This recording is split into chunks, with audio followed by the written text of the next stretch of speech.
د غیرتي پښتنو رنګه به د عمران تر شا درېږئ. که مرګ راځي که ګولۍ راځي، که تاوان راځي که دغه راځي، اوس به نه په شا کېږئ. علي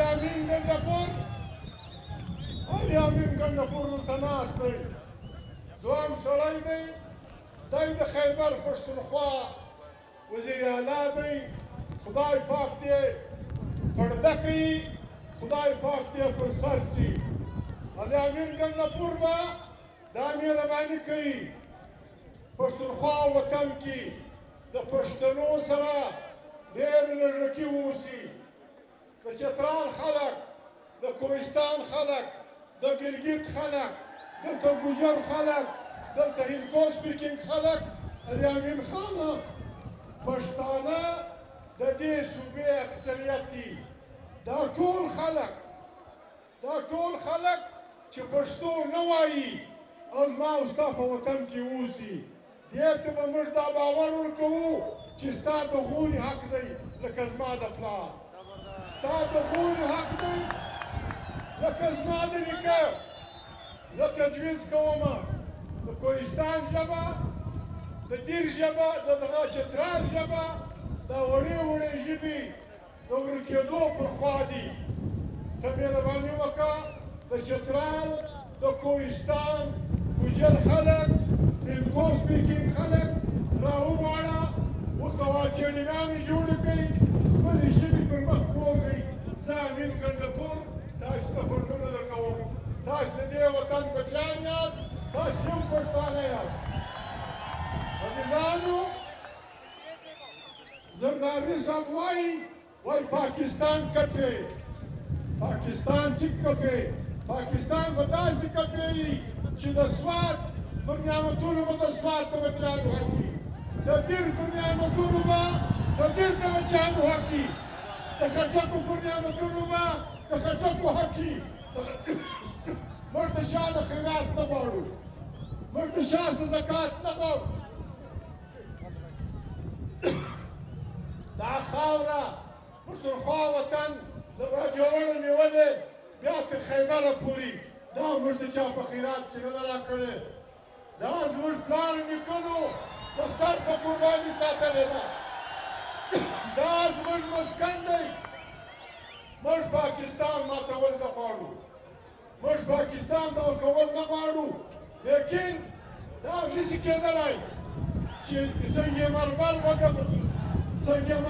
د مومند وي او پنځه بدماشان به راځي، بیا به د مومند خلک په هغې کې حق نه لري. د چا پلار یو ملکه یوسي، د چا پلار یو ملکه یوسي.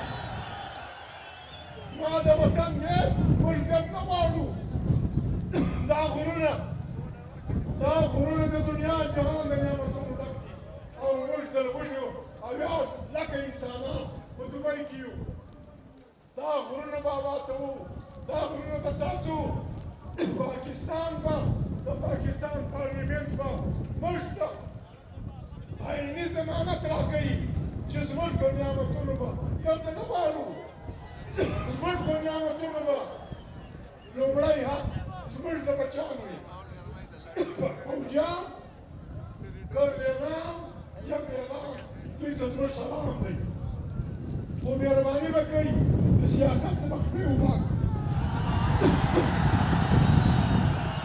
د سیاست نه مخفي وباسئ. پارلیمنټ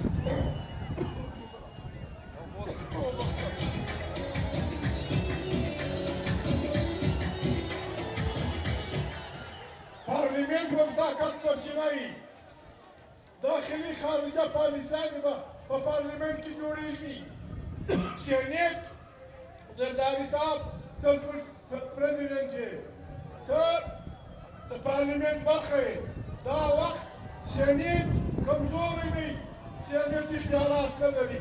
حکم ورکړه پارلیمنټ ته چې سینیټ مضبوط کړي، سینیټ ته اختیارات ورکړي او پارلیمنټ ته ووایه چې د سندي، بلوچ، پنجابي، سرایکي په وطنونو کې چې الله پاک کوم نعمتونه پیدا کړي دي، عیني طور به د دې د بچیانو پر آباد کې بیا نو دهشتګردي شته نه مرګونه شته نه دغه شته او د دغه په نامه دهشتګردي دې ته وایي دا دهشتګردي ده چې وطن زما یي دې د ما څخه په زور نه شي چې دغه زما یي دې د ما څخه په زور نه شي دا دهشتګردي ده که تا زما وطن نیوی زه تاسو ګریوان نه شم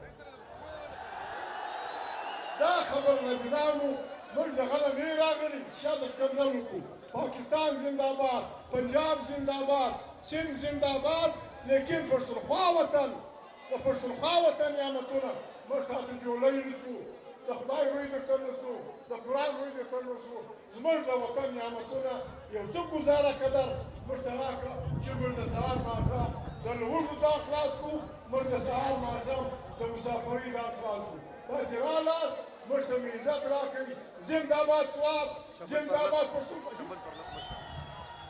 یوه خبره بله عزیزانو هېره شوه مسعود راغلی دي خټک راغلی دي مروت راغلی دي په اسلام آباد کې ناست دي دا بدبخته حکمرانان د جرګې په معنا نه پوهېږي یوه خبره بله زما هېره شوه تا دهشتګردي تا ماشومان نیولي دي تا د تحریک انصاف ماشومان نیولي دي د دوی چې جامې کاږي ټول بې غیرته بچیان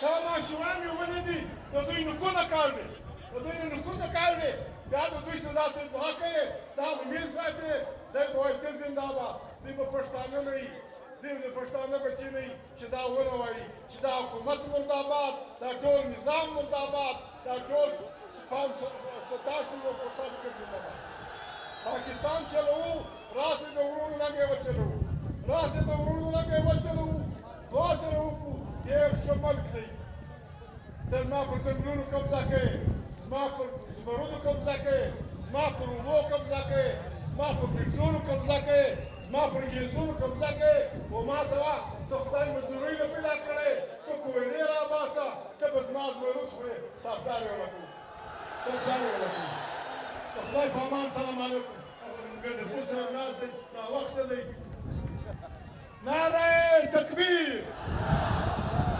نعره تکبیر پښتونخوا وطن عمران خان انصاف جمهوریت پارلمانی بالادستی